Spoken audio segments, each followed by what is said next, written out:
Hello. Nothing's truly frozen, but it's cold. When I looked out last night out the window, I saw a dusting in the shingles of what I do believe was snow. Now that's only on the unheated portion of the house. Of course, the porch roof will be air temperature very quickly, just by the fact that it's, let me show you again real quick here. By the fact that it's not attached to the house, it has the air temperature above and below, so it freezes out pretty quick. That is always the first place that the snow lies. I have been seeing a bunch of crows flying over. We definitely have, can you hear them? Probably not. You can probably just hear the highway, but they go caw, caw, caw, caw. It's cute. And I think we have, so does everybody already know that a group of crows is called a murder? I think we have a murder assembling in the trees. It'll be really, really good for the fertility of the ground, but it'll smell like rotten fish for about 3 months. Oh well. That's nature for you, right? So I have something really exciting happening today, and it is that I keep getting updates that Edible Acres shipped my stuff yesterday, and the ground isn't frozen yet, so it's perfect. I'm gonna have to mulch them like crazy. I'm most excited about the Miyoga ginger. And I'm pretty sure I also was able to get sea kale, which is a perennial kale that I have been wanting for a really long time, but I was not able to get Good King Henry. That is still not happening. And I'm trying to think about where I will put the sea kale. I actually need to recheck what my orders were. Probably should have done that before I started this video, but I didn't. I should probably check what it is, but maybe we'll just open it up together and be surprised together. Nothing's tree status.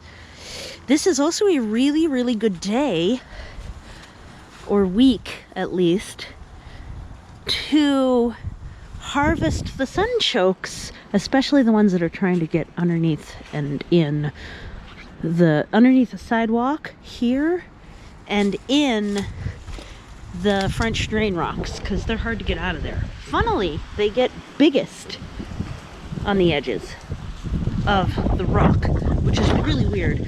And I put 2 new varieties smack in the middle, so what I'm planning on doing is just harvesting around the edge, because I want to have like a 3 or 4 variety mix in here. And I got the red fescue from the Edible Acres order.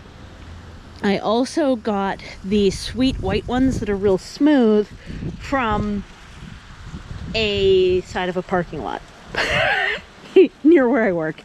So what can you do, right? I just pulled them and stripped the roots off, put them in a baggie, and brought them home. Oh, see, I never did put this back yesterday. Do you remember when this blew away? And that's what that lid is. Okay, well, one-handed without the lid on is possible. Look, it did snow. Look at that. Look, there's your proof. It definitely did snow. How about that? Neat. Neat. So in the deep shade, it has not yet thawed, but the temperatures this week are supposed to be in the 60s. So, and the lows are supposed to be more like 37. I'm still not very good at converting to Celsius, so forgive me. 37 is probably like a plus 2 or 3, positive 2 or 3 Celsius. And the 60s, that's comfortable weather. That's like comfortable springtime weather. So right now I think it's in the 50s, and I don't know, maybe I'll look it up later. Yin's guys are gonna make me better at this, so that's good. Yeah, something else I want to do is pot up a soil and compost mix and I think this year I'm going to try something new with the seeds where I corral them into a pot and start them all in a pot. And that's for everything except the ones that are really bad at bare root transplanting, which is specifically black locust trees. I can't get them to bare root transplant for the life of me, so I'm not gonna sell them as bare root either. There's no way. So even after it snows, I gotta show you here, there's still raspberries even after it snows. We got proof that it snowed, and we got proof that there's still raspberries. The leaves have dropped off of my seed amaranth. I tried eating one of these later in the season, like late August, early September, and it tastes like corn silk, which is highly unpleasant. So some of them still have leaves, and a lot of them don't. I mean, like, that doesn't really count as having leaves in my opinion. So, but some of them did just fine here. See that? That's great, in fact. But then right next to it, if you follow the circle around, these ones got frost damage. So, and that looks ready to harvest. So I'm gonna get on a paper Aldi bag, like a big grocery store size bag, and put at least a few of those in to the paper bag. There's a leaf coming down. I thought it was a bird for a second. Also, because I picked, so this whole area used to sprout the hops, but because I got tired of it trying to kill my native elderberry, I picked the sprouts off all up until this very last one. I let go because it was right next to the trellis and that seemed perfect. But because of that, these are now 2 months late in ripening. And I don't know if we'll actually get any ripened hops this year at all. Though, to be fair, it's a weed. These were, I'm only a few miles from the historic growing field of Penn's Brewery, which is now a restaurant and not a brewery at all, but it's in the old brewery building. And so my belief is that these are the hops historic to that growing field, because it's not a far stretch to think hops would get a few miles up a hill. Yeah, so yeah, that's what's going on today. Very, very exciting stuff. Will I be surprised with you as I open the box and remember what I ordered? I do want to lay some boxes and remulch through here, because I don't really want the daylilies coming up again. I don't know, we'll see what I decide. They're very persistent, because up here, this is like 8 to 10 inches of mulch right here, and they're still very persistent. Yeah, so you gotta just keep using the cardboard and mulching. I definitely need to do that here, because you can see, although the better solution is often to actually pull them out, if you can. I don't know, this seems frozen right now, honestly.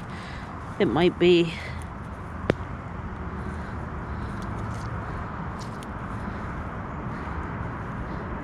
I don't know. Here we go. I got under it. Yeah.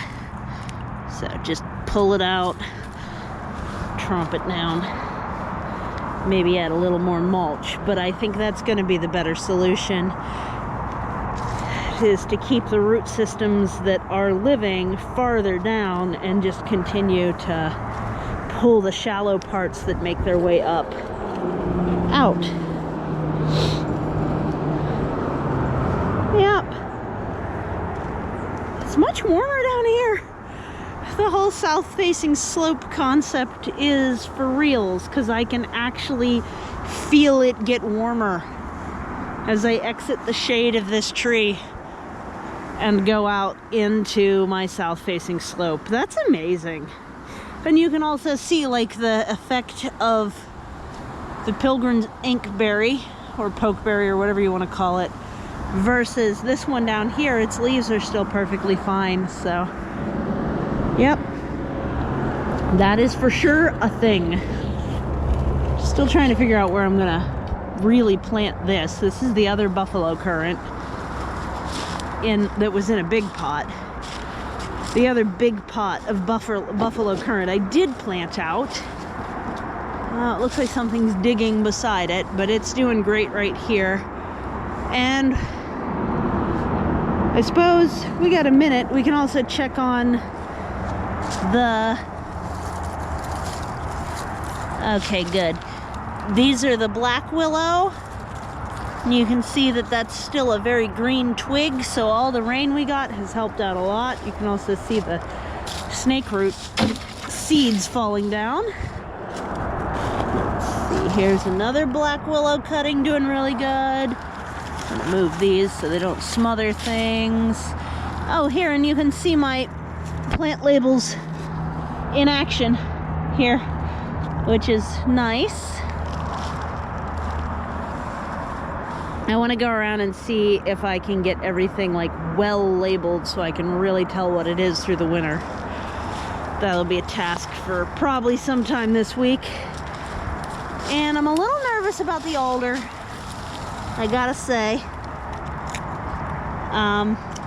Because I'm just trying to do an alder as a cutting.